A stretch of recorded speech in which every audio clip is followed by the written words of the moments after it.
Thank you, Mr. Chairman. Look forward to hearing from our witnesses.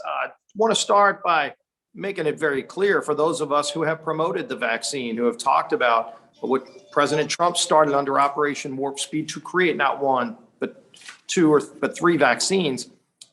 The real flaw, and there have been many flaws with President Biden's approach, has been to have a vaccine-only strategy where he's tried to shame people based on whether or not they get the vaccine, trying to divide people on whether or not they get the vaccine. It's misinformation to suggest only unvaccinated are dying or only Republicans or Trump voters are dying. There's clearly all throughout our country right now a resurgence in COVID. Affects blue states, red states, Republicans, Democrats, black, white, Hispanic, Asian. What we should be focused on is how to confront it.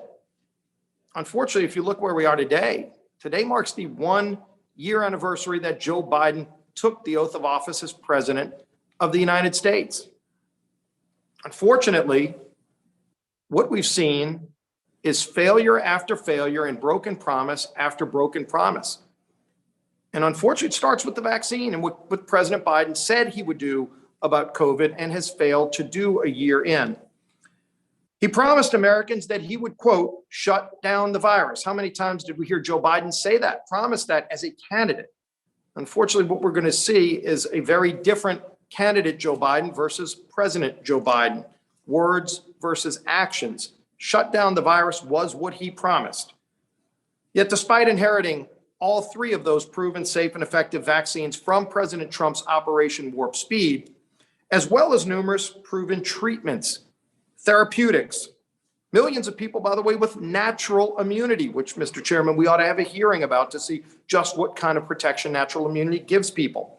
He also had a well-established testing apparatus that he walked into.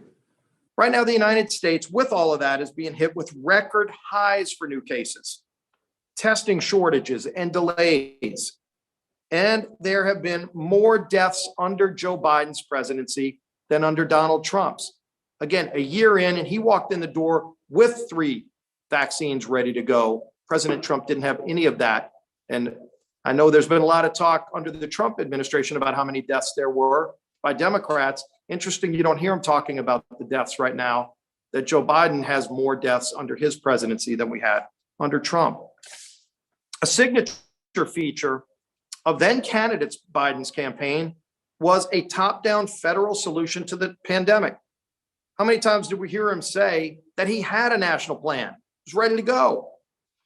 On August 18th of 2020, he said, quote, Donald Trump still doesn't have a plan to get this virus under control. His failure to lead is costing American lives.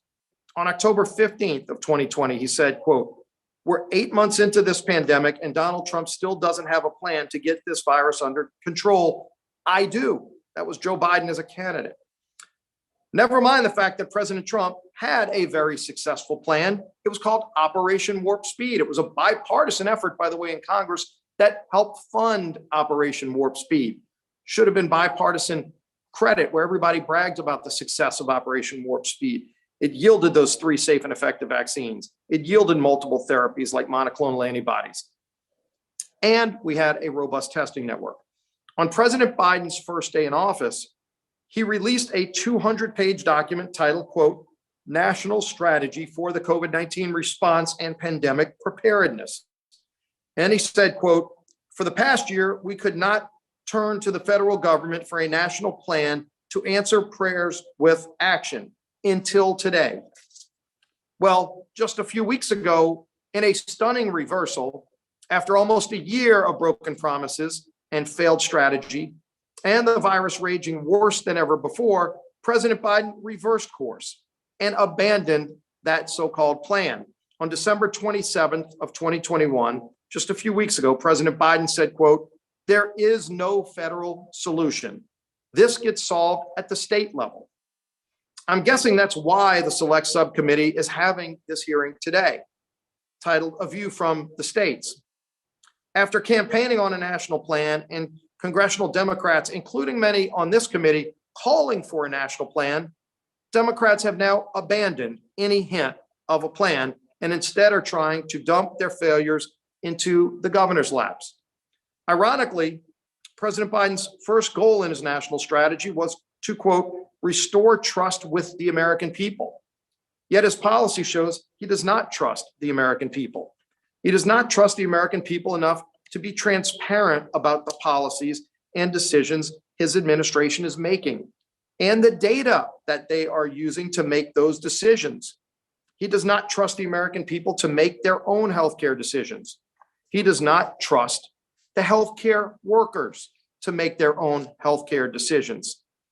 Interestingly, if you look a year ago, we were all praising healthcare workers, unvaccinated healthcare workers, as heroes. Today, President Biden is trying to fire those very same healthcare workers if they're unvaccinated. What changed in a year? Why were they heroes a year ago? And today, President Biden wants those same people to be fired. Talk about trusting the American people. He doesn't trust parents to make decisions about what's best for their children. He does not trust businesses to make decisions about what's best for the welfare of their employees. Trust is a two-way street. And this is but one reason why President Biden's COVID response plan is in tatters. Instead of trying to patch the holes in the Biden administration's messaging, this subcommittee should be fulfilling its stated purpose. That is performing congressional oversight of the COVID-19 response. The list of issues that we should be having hearings on is incredibly long. And Mr. Chairman, you know, because I've asked many times, that this committee do get engaged in having hearings on some of the oversight that we're not doing. I'll just name a few that we've been calling on this committee to deal with.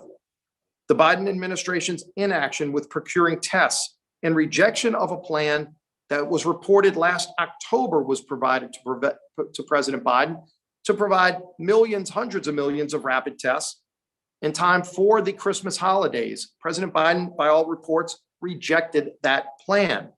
Americans are still wondering, did the president have that plan presented to him? Did he reject it? Who was involved in rejecting that plan and why? And also importantly, who's been held accountable if that really did happen? This committee should be getting to the bottom of that.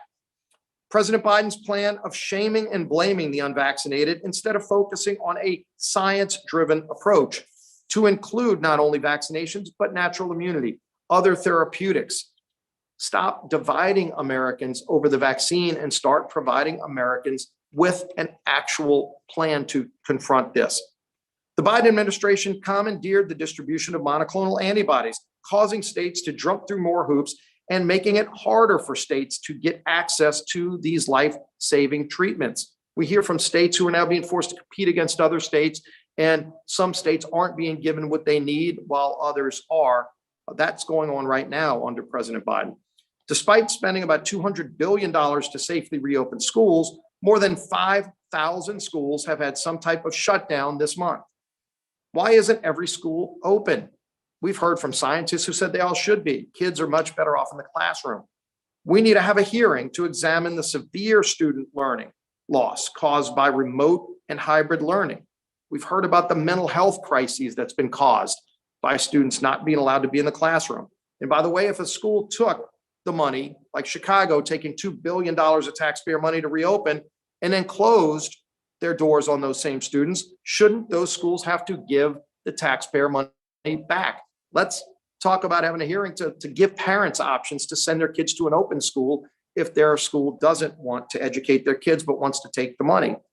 And let's not forget that the teachers union was caught manipulating CDC guidance on school reopenings. We should have a hearing on manipulating the science that happened by teachers unions in the Biden White House.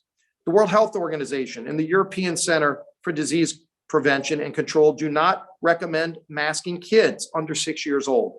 Why is America masking kids without evidence, and what impact is it having on their emotional and social development? What could be more important than protecting our kids' mental health, which has been under attack this last year and a half? The Biden administration has been sidelining the science on boosters.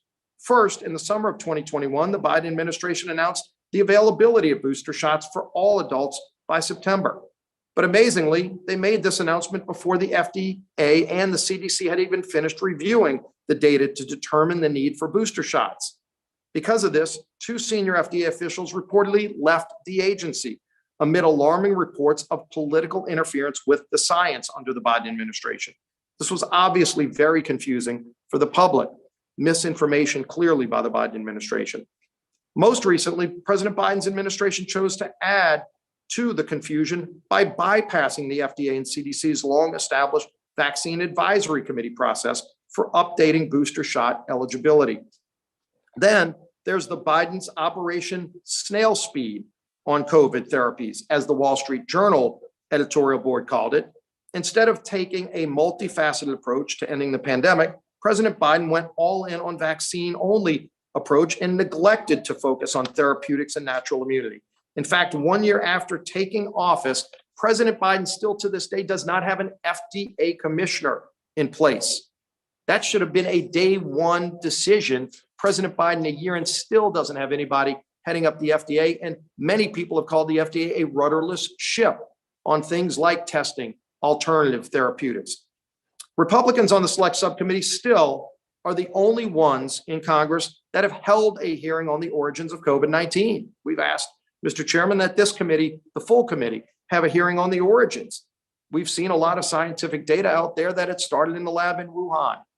There are even reports that some of Dr. Fauci's own advisors said that it started in the lab in Wuhan, and then amazingly, days later, reversed course. Shouldn't we have a hearing on that? Did somebody interfere with the science to make those scientists reverse course from emails that were hidden and just became public? The U.S. appears to have funded gain-of-function research at the Wuhan lab in China. Taxpayers should know the truth about that. And we should have a debate and discussion about whether we should be funding those types of research if that was the case. And lastly, newly released unredacted emails, as I talked about regarding Dr. Fauci and Dr. Collins, say that they were warned that COVID-19 came from the lab. We need to do our jobs and look into all of these items. This country spent through Congress over $6 trillion of taxpayer money. Some of it directly on COVID relief, some of it was directed into other places that had nothing to do with COVID. But we should be having oversight into all of that. If we sit idly by as the Biden administration keeps funneling this pandemic response, then things will only get worse. Americans want accountability, Mr. Chairman. Let's have hearings to get to the bottom of all of these crises that have been created by this president's failed response to the pandemic. Look forward to hearing from our witnesses, and I yield back.